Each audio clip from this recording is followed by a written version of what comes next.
estamos traballando o que é a parte de execución cos pés, sí? É a que leva máis traballo porque leva a parte importante de movimento. Pero hai unha parte do corpo que é importante tamén, que son a colocación dos brazos. No baile tradicional, bailase normalmente sempre cos brazos arriba. Bueno, a altura dos brazos é un poquinho libre. O que é importante que posturalmente, a hora de bailar, faga bonito, adorne de forma bonita o que estou facendo cos pés. A altura tamén é un poquinho libre. Eu, máis ou menos, unha postura cómoda e xeitosa a hora de bailar, pois é a altura dos ombros, máis ou menos, pero pode ir un poquinho arriba, un poquinho abaixo, incluso un pouco doblados, non?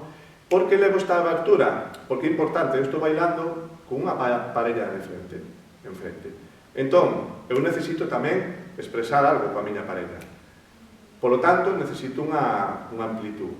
Que suele pasar ao principio? Porque é un peso que teño que soportar, que cansa nos ombros, e ao final acabo doblando os codos e tal, e como que me estou pechando e non deixo expresar o que estou facendo cos pés.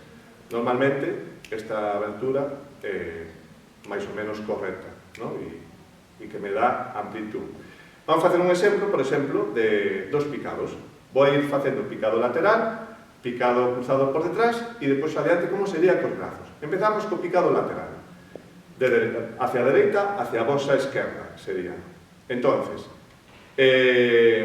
empezamos hacia este lado. Sería 1, 2, 3, 1, 2, 3. Picado lateral, picado lateral, picado lateral, picado lateral.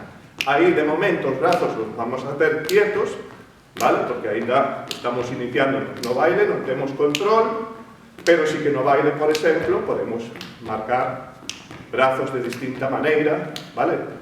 Así que vayamos bailando un pouco máis. Picado por detrás, o mismo, cruzo por detrás. Aí está.